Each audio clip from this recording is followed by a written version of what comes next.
Okay, good afternoon.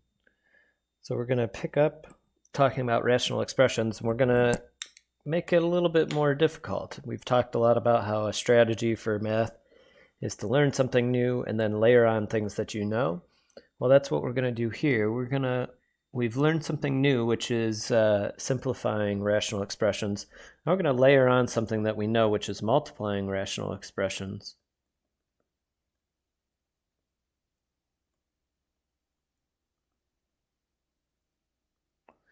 So for example, 3/4 times 1/2. Right, these are rational expressions. All top and bottoms are degree 0 polynomials. They're fractions. And we know that there are two ways to interpret them at least. So one is as numbers, like in their decimal form, 3/4 being 0.75. The other is as kind of an illustrative idea of a fraction, which is like you have a whole split into fourths and you have three of them, right? We don't want to we want to recognize that there is an implicit division, 3 divided by 4. But this isn't a process, it's a number. And so we can multiply numbers together, no problem. So 3/4 times 1/2 is 0.75 times 0.5. But it's easier, in my opinion, to be left in rational function because you can just multiply across. That's going to be 3/8. A further example, let's do one like 2/5 times 1/4.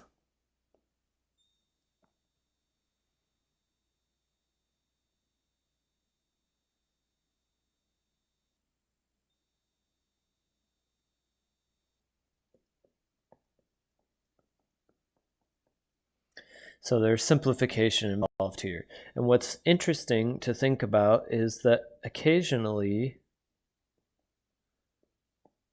the simplification kind of happens across the fractions. But there's a way to think about it. Basically, you can either factor and simplify before the multiplication or after the multiplication. There's no difference except in the result, except for in the process a little bit. In different situations, you may find one strategy easier than the others. Let's just dive right in to what we're talking about and look at x divided by 8 minus 4x times 6 minus 3x divided by x squared.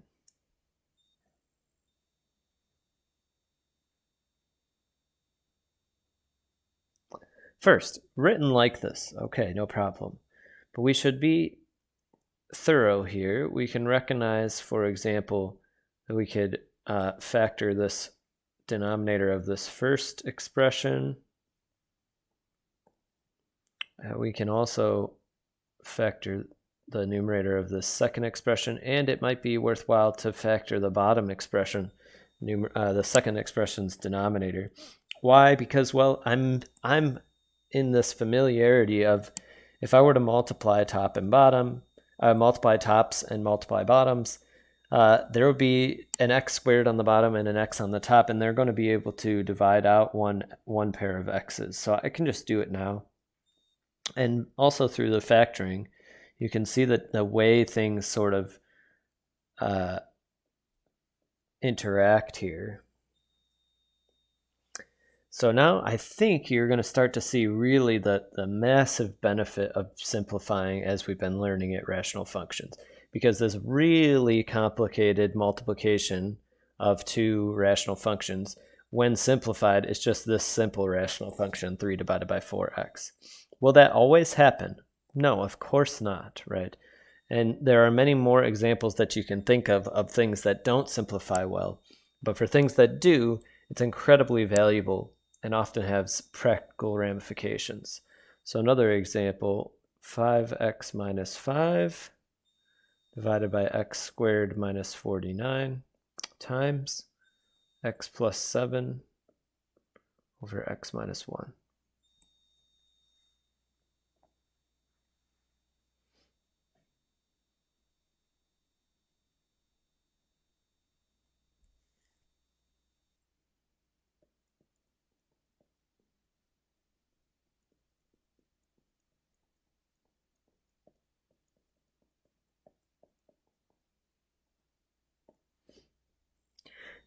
Now take strong notice of that multiplication. It's incredibly important that that is multiplication.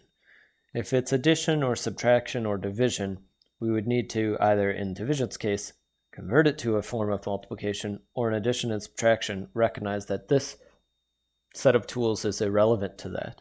It is not the same form of simplification. When we do these rational function simplifications, almost always we're talking about dividing top and bottom pairings off of forms of 1. So there's one. Here's another one. It's important those sets of parentheses are implicit, right, when they're separated by a division, multiplication of separate rational functions. But we need to recognize that that's how that works. And we should also be concerned about domain still. Right? From the beginning, these are issues. We cannot plug in those numbers for x. Noting that x is the same in all 4 places that it shows up here. If we were to plug it in one of the 4 places, it breaks.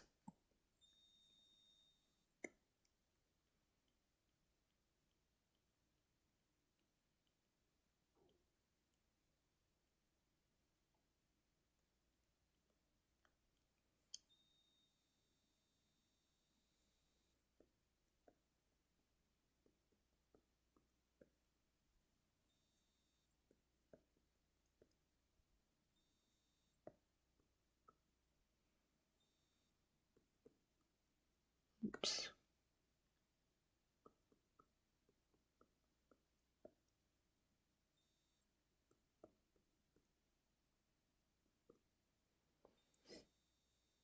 All right.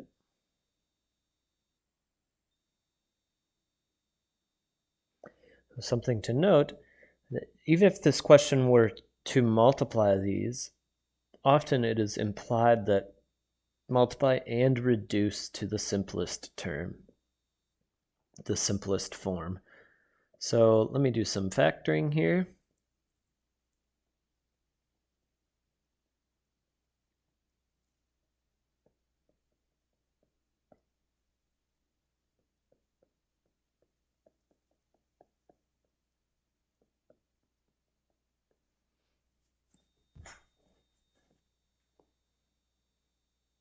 Okay.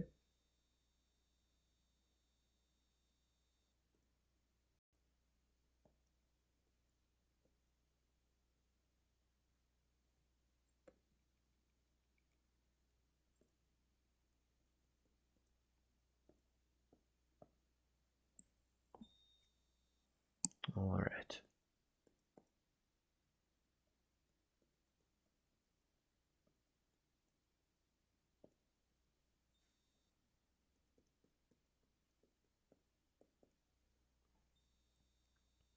So everything was accounted for. This is actually a division that completely works when all is said and done. After you multiply these 2 rational functions, the numerator completely divides. So we get just a polynomial, just a degree 2 polynomial in this case. Rather powerful result, right? I mean, this is the multiplication of 2 relatively complicated rational functions. What comes out is just a single polynomial of degree 2. Let's do a few more here.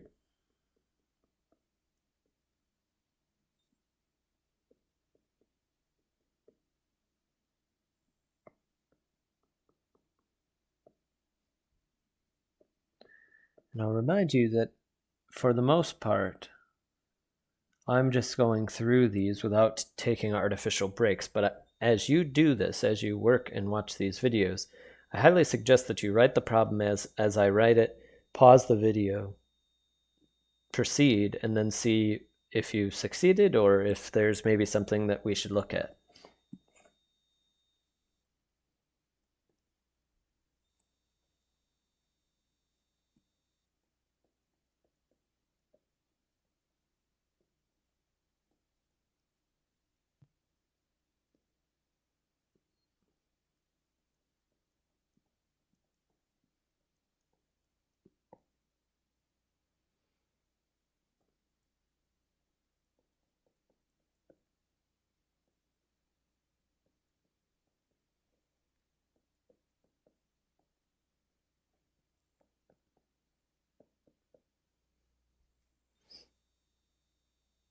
So everything in this case factors.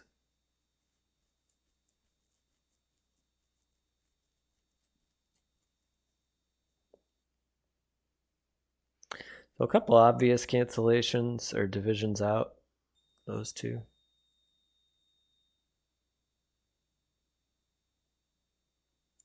And then after that, it looks like there might be something at play here. Very similar. This is a useful tool to add to your repertoire here. You can rewrite, for example,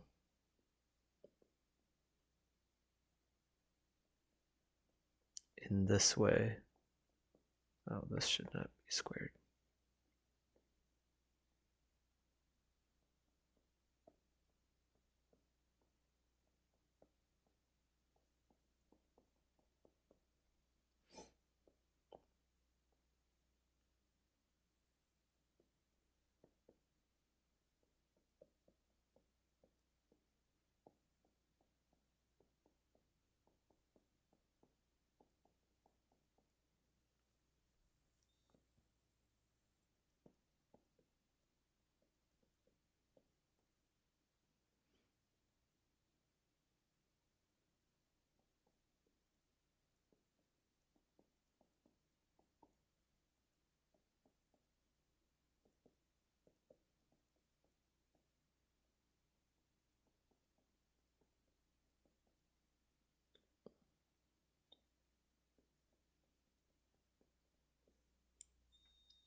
So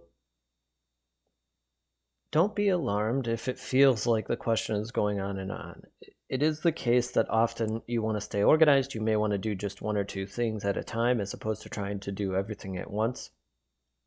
Another set of equal signs.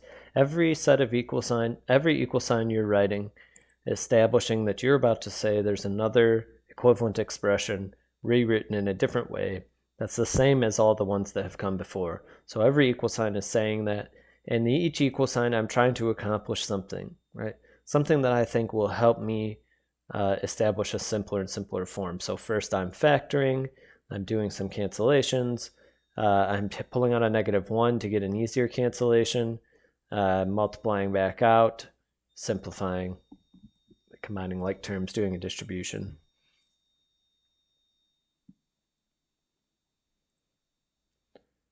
Okay.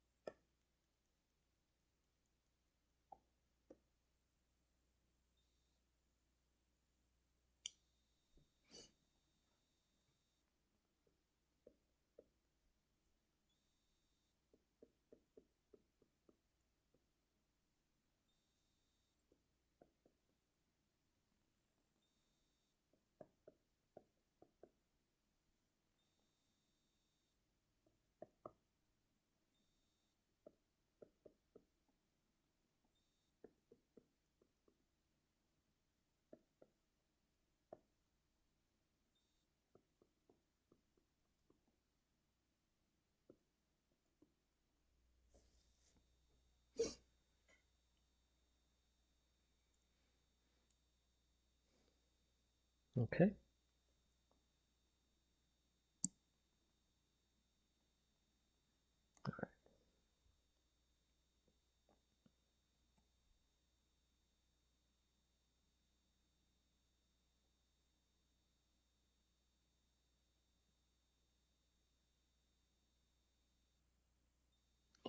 Let's take an aside for a second and look at, say, 8 divided by 1/3. We're going to wonder about why we can say that 8 divided by 1/3 is equal to 8 times 3. And I think this comes from this interaction of division and a fraction. So what does a fraction mean? Well, it's kind of talking about being part of a whole, especially fractions less than 1 is really what we'll focus on. So being part of a whole. So dividing by a fraction, what does it mean? Well, dividing by 1/3 is saying, what is 8 1/3 of? Right? What is 8 1/3 of? Well, 8 is 1/3 of exactly the number that when you divide that number by 3, it's 8. which is exactly the number multiplying 8 by 3. So there's this relationship here of saying like, well, 8 divided by 1/3 is asking, what number divided by 3 is going to be 8. And so we rewrite that as a multiplication. You might have heard of it as like flip and multiply or something like that. Just recognize that the reason we can do that is very sophisticated, that we're really saying dividing by a fraction, numerators and denominators, they can flip and be thought of as multiplication.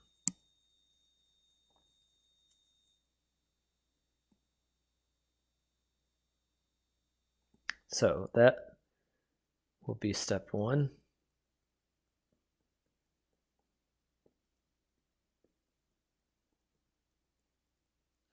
I like for you to establish this as a separate step. Don't worry about any other thing you might be able to do, such as factoring and simplifying or multiplying out. Just establish that you're doing this accurately and saying, okay, division of rational functions is multiplication if I flip the second term there. So now we're in a typical situation that we've just been dealing with. So it's going to be a difficult one. Let's see if we can factor these out here.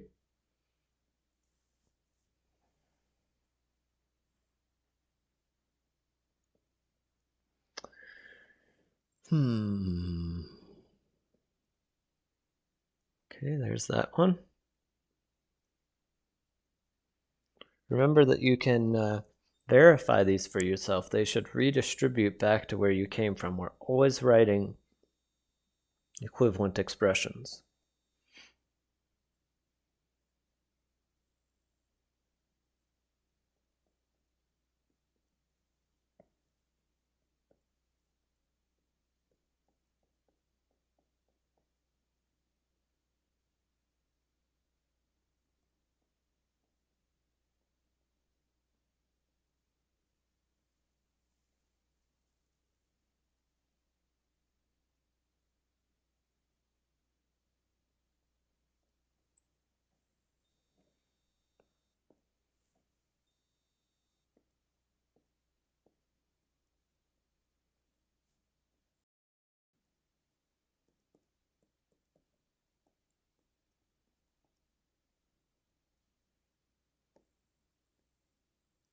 So this, the division executed, converted to a multiplication, factored out, simplified down, is equivalent to this. And really illustrative of the power of what we're talking about here.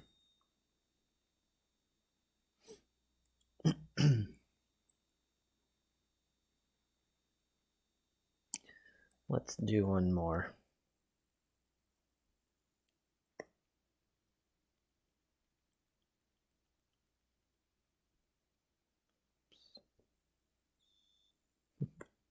Sorry about that.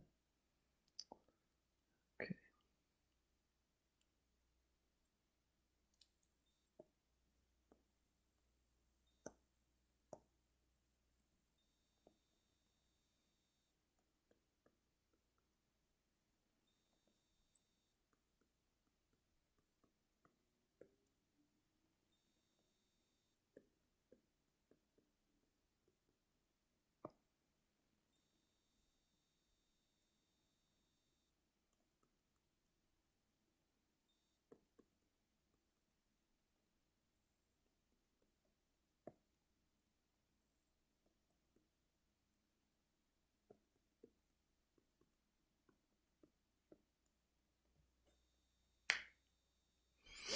Okay. Well, I don't want to rewrite it as multiplication. It's already multiplication, so we don't have to flip and multiply. What do we have here? Looking at x plus 9, x plus 3. X plus 7, x minus 1. You can see, hopefully, just how relevant practicing factoring is to doing these questions well. That I can factor these relatively quickly is just a nod to my substantial amount of practice in this case. Oops, sorry, that does not simplify with anything. That was x plus 7.